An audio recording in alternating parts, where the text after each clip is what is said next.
Hello and welcome to Newsroom series. I'm Olumide Macaulay. Thank you for joining us on the program where we bring you stories from across the 6 geopolitical zones of the country. And today, we have a bias for the North Central region. Ahead of the 2027 presidential election, some concerned stakeholders of the People's Democratic Party are warning against any form of micro-zoning of the party's ticket and are demanding the immediate conduct of congresses in Ekiti, Ebonyi, and Anambra states. This was the resolution reached by the group after long hours of closed session at the FCT minister's official residence in Abuja. Furthermore, the group threatened to invalidate the upcoming PDP National Convention if the demands are not met.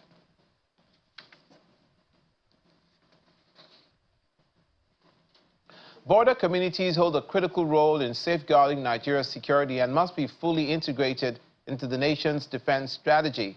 That's according to the Chief of Defense Operations, Major General Emeka Onumajuru, who appeared on our breakfast program, Sunrise Daily. He stressed that empowering border communities to collaborate with security agencies will help curb the influx of criminals and enhance intelligence gathering.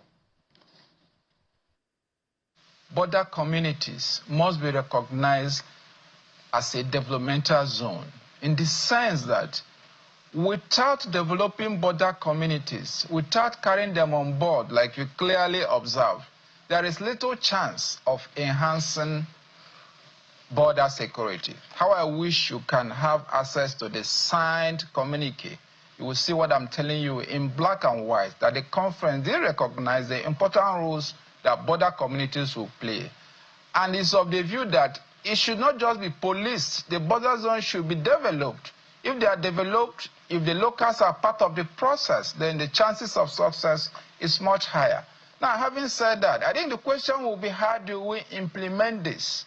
How do we ensure that the border communities are co-owners of the process? How do we ensure that the border community are developed? I know back here at home there are agencies meant to look at how to develop border communities. How do we get those agencies functioning?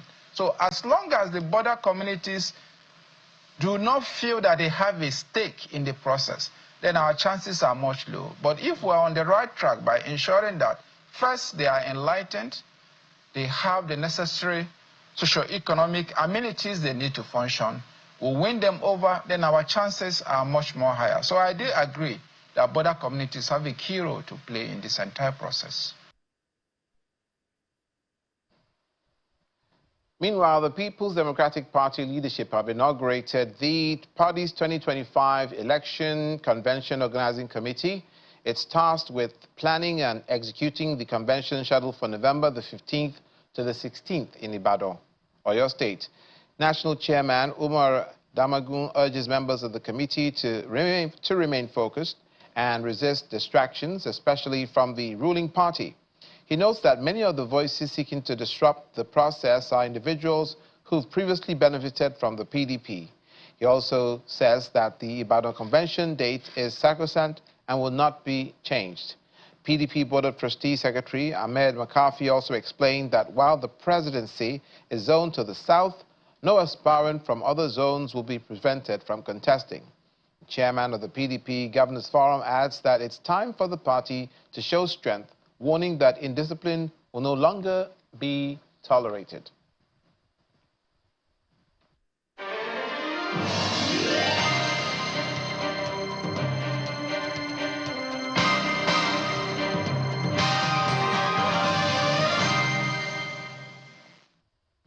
The Kaduna state government have begun a major dredging of waterways in flood-prone areas to reduce the risk of flooding as the rainy season intensifies. Leading the exercise, the permanent secretary of the State Ministry of Environment, Linda Yakubu, says Governor Obasani's administration has acquired a swamp buggy to dredge rivers and clear drainages. She explained that the move is aimed at protecting residents from displacement and preventing damage to property. Kaduna has faced years of recurring flooding that destroys homes and displaces residents due to poor drainage systems. Listed by the Nigerian Meteorological Agency as one of the states likely to experience flash floods this year, The Kaduna state government has procured a new swamp buggy to dredge rivers and waterways, clearing debris that usually blocks water flow during the rainy season. Permanent Secretary in the Ministry of Environment, Linda Yakubu, leads the exercise. We are starting here, but this is not the only location that we are going to be dredging. So all the other tributaries that flow itself to River Kaduna, we are also going to attend to that. She also announces the reintroduction of the monthly sanitation exercise to help clear drainages and promote a clean environment. Hopefully there will be return of monthly sanitation exercise. We hope that that will also be able to address this issue, and because we will do a lot of stakeholder engagement and sensitization for people to know. And of course there will be sanction. If you are caught, you will be sanctioned. The mobile court with KEPA will become very functional. They have been functional, but this time around with the monthly exercise, that's why we are going to take like a whole month sensitizing the resident. Anyone found wanting, ignorance, they say, is not an excuse in the court of law. Once you are caught, you are found wanting, you will be fined. The dredging exercise is jointly supervised by the National Emergency Management Agency, NEMA, the National Inland Waterways Authority, NIWA, and other relevant agencies. Blocked river channels are now open to ease water flow and reduce flood risk. And this is a very, very important exercise. As you know, this action is a preventive action towards flood disaster. You see, before any disaster happens, there is a need to prevent it or mitigate it. So this action is an action that will prevent flood from happening in Kaduna State. So it's a very commendable action. The swamp biggie, as you can see it working behind, you know, it's a machine that works in the full force. With this, we can mitigate the issue of flood by evacuating the highlands within the waterways, by evacuating the debris and all the debt being put in by the masses. For residents who have suffered repeated flooding, the dredging is seen as a major preventive step. Every year, most of the times during this August to September, we used to pack our, we used to relocate to another place because rain, when it's raining over, then we pack and leave here, then we go to some other place to stay. But with this, at least I will know that something will change, and we are grateful for that. We are happy to see that. The Kaduna State Ministry of Environment says it will strengthen collaboration with emergency response agencies to ensure total clearance of rivers, waterways, and drainages.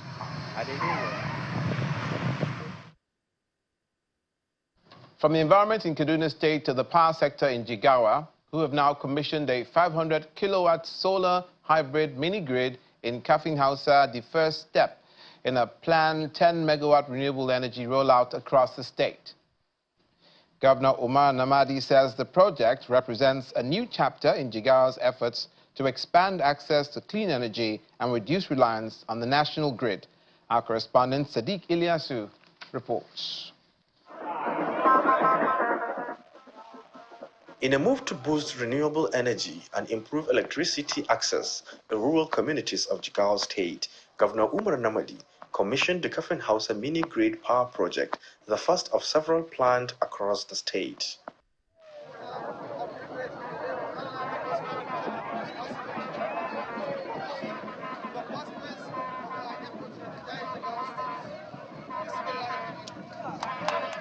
Governor Umar Namadi highlighted the alignment of the project with President Tinubu's renewed hope agenda and his administration's 12-point agenda. This was in recognition of the fact that Nigeria's economic growth has long been stifled by structural constraints in the power sector, particularly in generation and distribution chain. Accordingly, the agenda has considered increased public and private sector investment in both green and renewable power generation as part of the option for sustainable solution to the seemingly intractable power problem in Nigeria. Representative of the project developers said the model would be replicated in other key towns including Dutse, Gumel, Hadeja, and Rengim. It is the first of 10 megawatt of interconnected mini-grids that will be rolled out in Hausa, Kazoro, Guman, Adeja, Ringim, and Kute.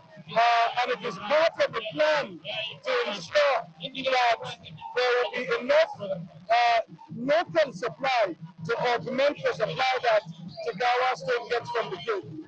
The state is also working to attract 100 megawatts of public-private investment in power while partnering with the Rural Electrification Agency for 21 additional mini-grids in remote communities. It is worthy of note that the Jigawa State government is also pursuing a deployment of 100 megawatts of power under public-private partnership to support the establishment of state electricity market and energy use within the state.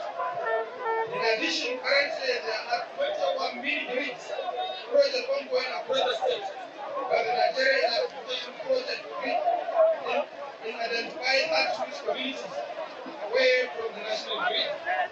The state government considers the project as the beginning of a new era in its power sector, driven by renewable energy, private partnerships, and strategic policy reforms. Sadiq Ilyasu, Channels Television News. To Kano State, where the police have arrested 107 suspects for involvement in a range of criminal activities, including armed robbery, drug trafficking, vehicle and motorcycle theft, and thuggery.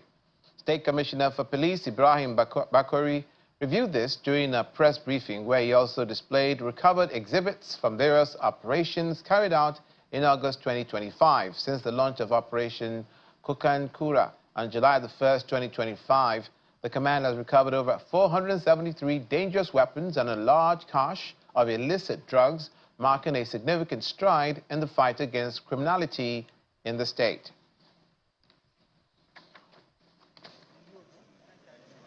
Within the month of August 2025, the command achieved notable operational successes, including the arrest of 107 suspects involved in various major crimes such as armed robbery, illicit drug trafficking, motor vehicle and motorcycle thefts, thuggery, and other social vices. A summary of this achievement is as follows. 8 armed robbery suspects, 8 suspected kidnappers, 3 human trafficking suspects, 14 suspected drug dealers, 2 suspected motor vehicle thieves, 6 motorcycle thieves, 5 suspected thieves, 61 suspected thugs, endeavor. To another story on crime, this time in Kebbi State, suspected political thugs attacked the convoy of former Minister of Justice and African Democratic Congress leader in Kebbi, Abubakar Malami, in Birnin Kebbi. The incident happened on Monday shortly after his return to the state. Witnesses say about 10 vehicles are destroyed and several of Mr. Malami's supporters are injured because of the attack. He explained that he was in the state only to pay condolences to prominent families and not for political activity. The All Progressives Congress in Kebbi, however, denied any link or knowledge of the violence, linked to the violence, that is. The party's spokesperson, Isa Asalafi, condemned the attack and insists Kebbi State remains a peaceful state, while also alleging that security operatives in Mr. Malami's convoy escalated the situation by opening fire.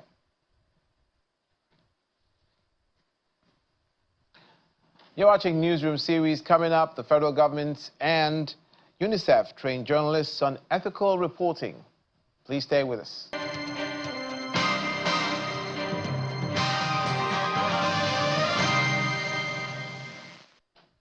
Welcome back to the Newsroom series. Just before the break, we were telling you about the attack on a convoy of a former Minister of Justice in Kebbi State. Well, in the same state, the Kebbi State Police Command links the recent political violence there to the illegal use of sirens and premature campaigning.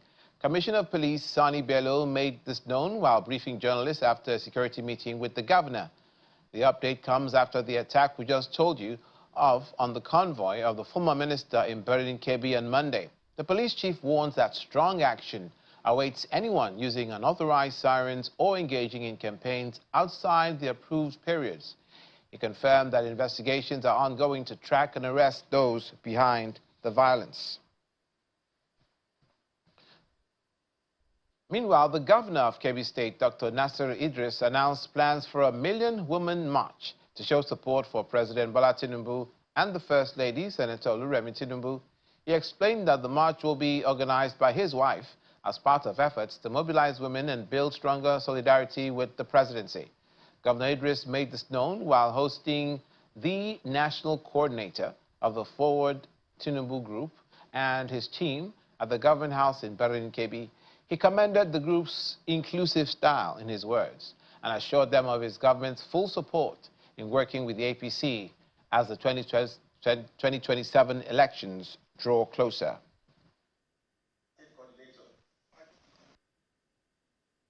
Kebbi State is the first state to endorse Mr. President Joseph. And apart from that, even in the Northwest stakeholders meeting that we did, we have gathered the former governors, the serving governors, former ministers, former National Assembly members, former and present. We met in Kaduna, and the governor, among the governors that scorned the motion for endorsing President Joseph.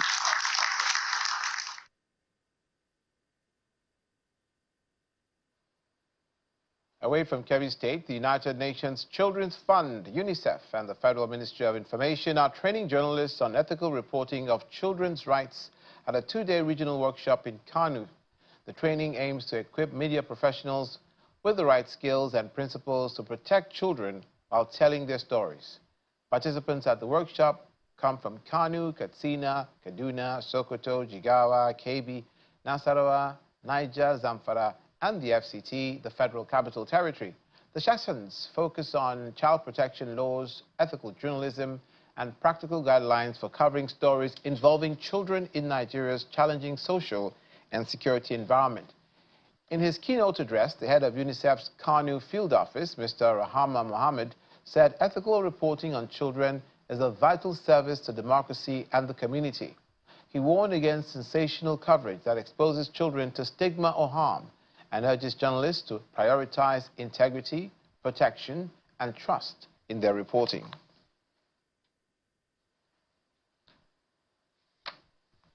Now, Governor Diko Rada of Katsina State has approved 700 million naira for the purchase of textbooks to revive the reading culture in schools. The governor says the initiative will also strengthen research among pupils and students across the state. He said this while receiving the National Librarian and Chief Executive Officer of the National Library of Nigeria, Professor Chinwe Veronica, and other delegates at the Government House in Katsina. Governor Rada explains that the rise of ICT and mobile phone use has weakened traditional reading habits and reduced the depth of research among students and teachers.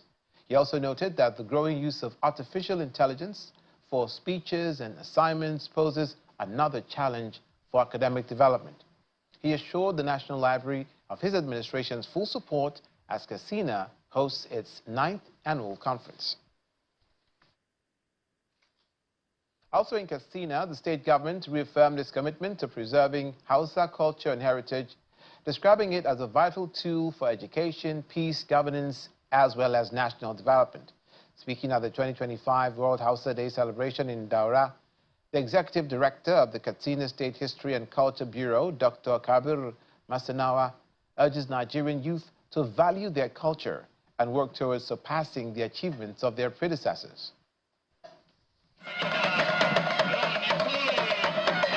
This is the 10th anniversary of World Hausa Day in Daura, the birthplace of Hausa civilization and the traditional institution of the Hausa people. Hundreds of people from within and outside Nigeria gather at the Kangiwa Square in Daura Emirate to celebrate the day, reflecting on the essence of unity and the value of brotherhood. Organizers stress the importance of the Hausa language and culture, describing it as the largest in Africa and the 11th largest in the world.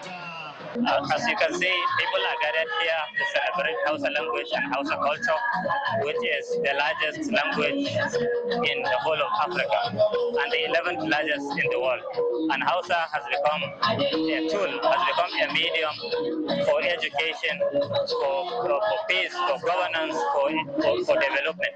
So today, celebrating the 10th anniversary since we started Ranar Hausa is very significant, and we are doing it at the birthplace of the Hausa civilization, which is Daura.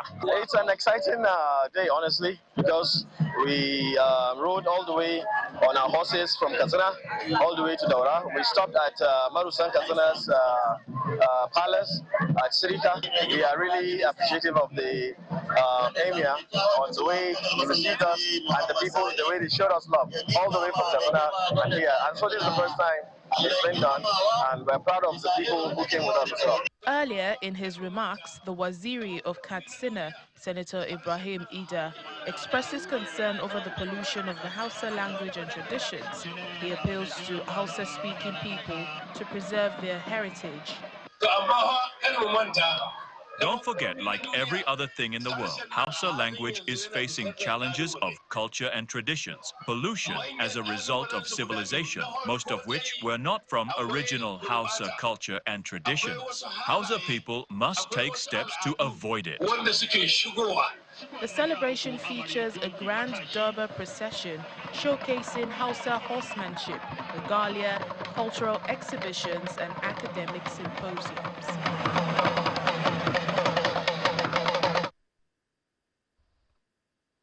Finally, the wife of the Zamfara State Governor, Huriya Lawal, has officially flagged off the Women Economic Empowerment Program for 500 beneficiaries under the First Lady of Nigeria's Renewed Hope initiative. Now, Mrs. Lawal, who declared the program open in Gusau, the Zamfara State capital, described the event as a sign of real opportunity for women in need to improve their lives and other members of their families. Women, drawn from the 14 local government areas of Zamfara State, are here to benefit from the Renewed Hope Initiative, a cash grant of 50,000 naira and 25 kg bags of rice, sponsored by Nigeria's First Lady, Oluremi Tinubu. While flagging off the distribution, the First Lady of Zamfara State explains that 500 women in the state, carefully selected and truly in need, will receive 50,000 naira each to support their businesses. She adds that 18,500 women nationwide are also benefiting from the initiative. Today, 500 carefully chosen women who are truly in need will receive 50,000 naira each to boost their business across our beloved state. 18,500 women nationwide will be empowered by this support. These grants are not just loans. They are not debts to be repaid. They are gifts, an investment in the resilience, hard work, and unbreakable spirit of the Nigerian woman. In addition to the grants, each beneficiary will also receive a bag of rice and transportation allowance back to their respective destinations, inshallah. The Commissioner for Women and Children Affairs in the state highlights the aim of the grant, which is to uplift small-scale business women to enable them support their families.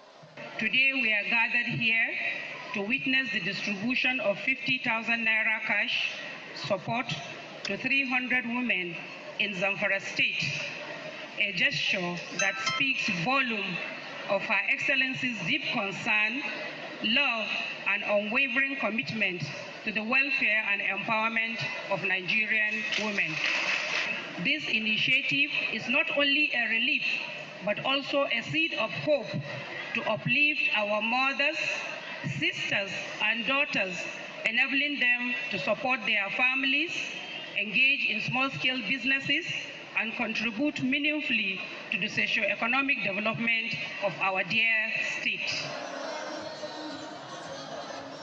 As the beneficiaries receive the cash grants, the First Lady of Zamfara State has on the need to use the money strictly to grow their businesses.